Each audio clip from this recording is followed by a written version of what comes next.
प्रयागराज में लेटे बड़े हनुमान जी की कथा विविध जनश्रुतियों एवं कपोल कल्पित तथा मनगढ़ंत कथाओं के आधार पर कहानियां खड़ी होती रहती हैं।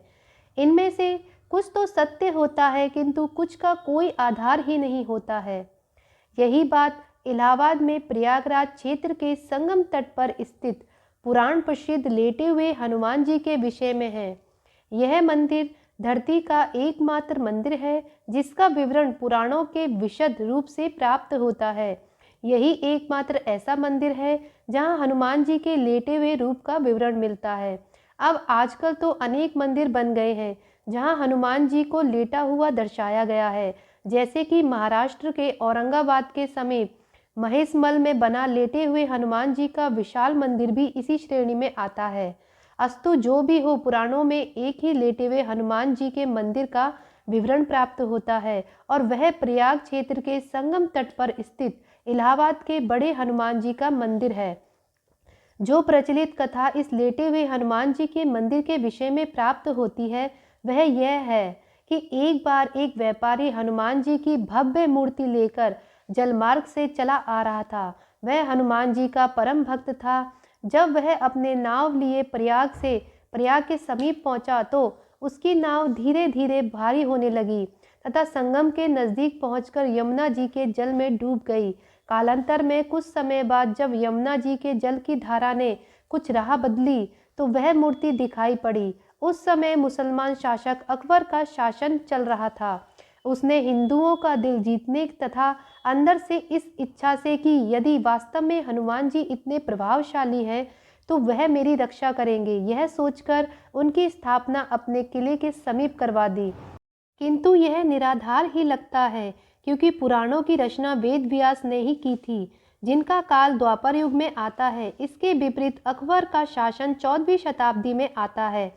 अकबर के शासन के बहुत पहले पुराणों की रचना हो चुकी थी, अतः यह कथा अवश्य ही कपूर कल्पित मनगढ़ंत या एक समुदाय विशेष के विलुप्तीकरण का मायावी जाल ही हो सकता है। जो सबसे ज़्यादा तार्किक, प्रमाणिक एवं प्रासंगिक कथा इसके विषय में जनश्रुतियों के आधार पर प्राप्त होती है वह यह है कि रामावतार में अर्थात त्रेता युग में जब हनुमान जी अपने गुरु सूर्यदेव से अपनी शिक्षा दीक्षा पूरी करके विदा होते समय जब गुरु दक्षिणा की बात चली तो भगवान सूर्य ने हनुमान जी से कहा कि जब समय आएगा तो वह दक्षिणा मांग लेंगे। हनुमान जी मान गए, किंतु फिर तत्काल में हनुमान जी के बड़े जोर देने पर भगवान सूर्य ने कहा कि मेरे वंश में अवतरित अयोध्या के राजा दशरथ के पुत्र राम अपने भाई लक्ष्मण एवं पत्नी सीता के साथ प्रारब्ध के भोग के कारण वनवास को प्राप्त हुए हैं। वन में उन्हें कोई कठिनाई न हो या कोई राक्षस उन्हें कष्ट न पहुंचाए, इसका ध्यान रखना। सूर्यदेव की बात सुनकर हनुमान जी अयोध्या की तरफ प्रस्थान हो गए। भगवान सोचे कि यदि हनुमान ही सब राक्षसों का संहार कर डालेंगे तो मेरा अवतार का उद्देश्य समाप्त हो जाएगा। अतः उन्होंने माया को प्रेरित किया कि हनुमान को घोर निद्रा में डाल दो।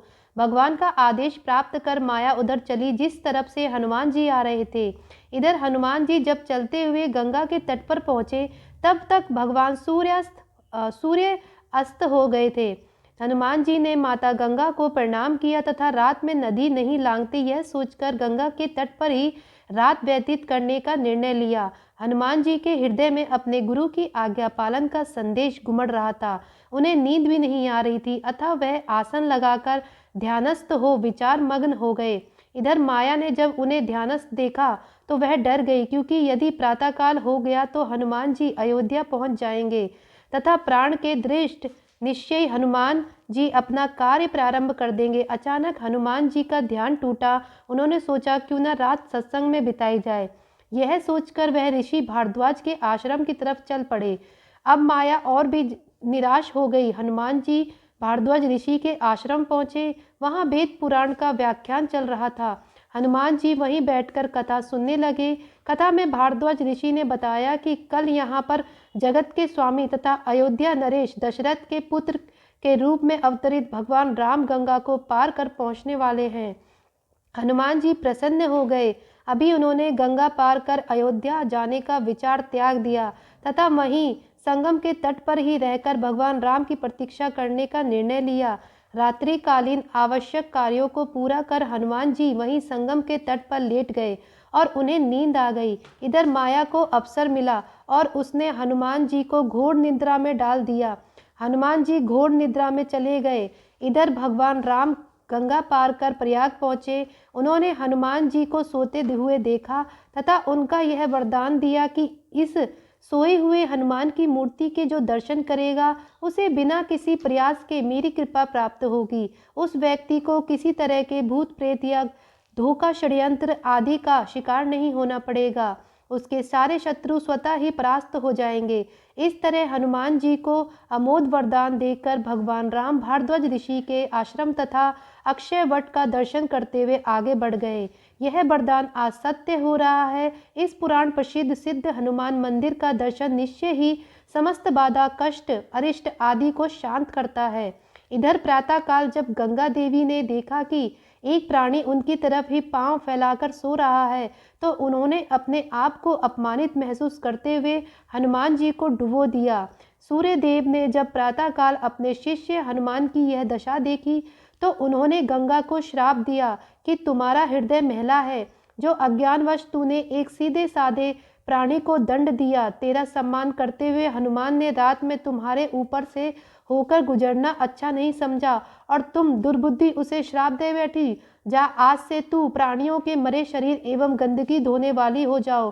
गंगा नदी के दूषित होने से संसार के समस्त देव संबंधी एवं शुभ कार्य बाधित होने लगे।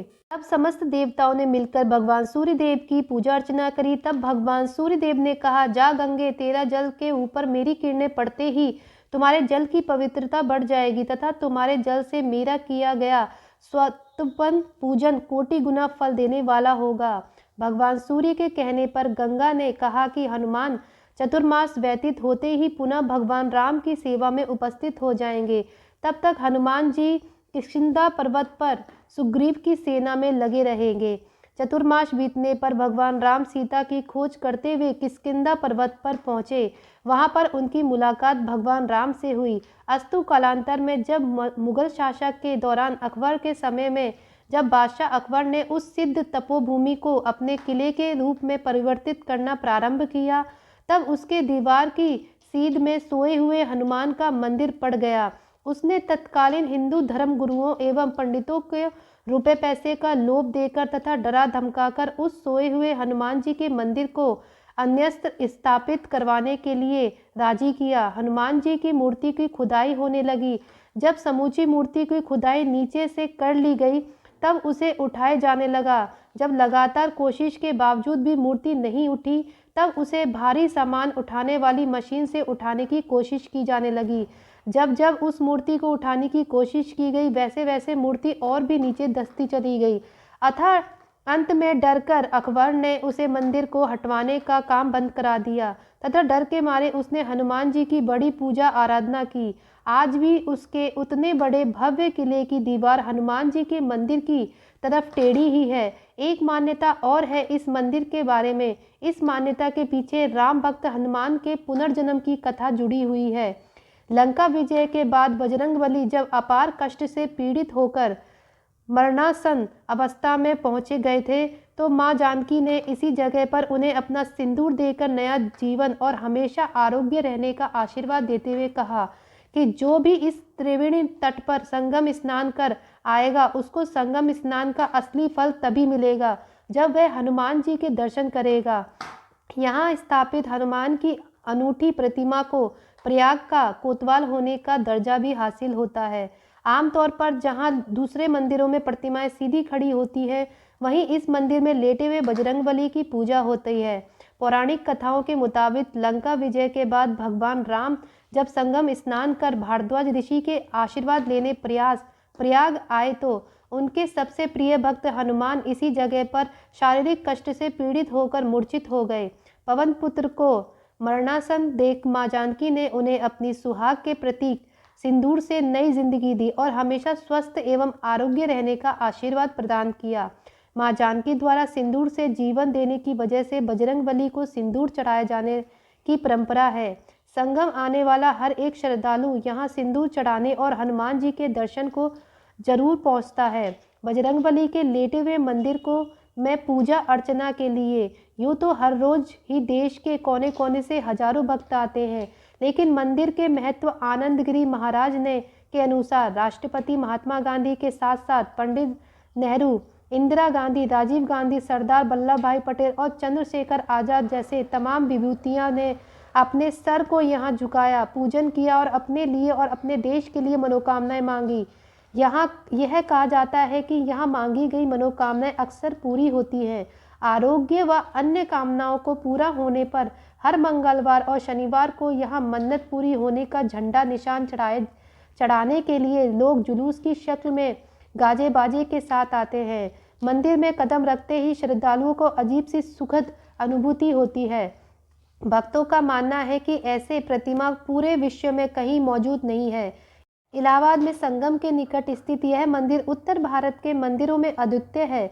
मंदिर में हनुमान की विशाल मूर्ति आराम की मुद्रा में स्थापित है। यदि वे यह एक छोटा मंदिर है, फिर भी प्रतिदिन सैकड़ों की तादाद में भक्तगण दर्शन करने आते हैं। दोस्तों, हमारी यह वीडियो आपको कैसी लगी आप लोग कमेंट करके ज़रूर बताइएगा। अगर आपको हमारी वीडियो अच्छी लगी हो तो वीडियो को लाइक, शेयर और चैनल को सब्सक्राइब जरूर कीजिएगा। अब मिलते हैं अगली वीडियो के साथ, तब तक के लिए जय श्री राम।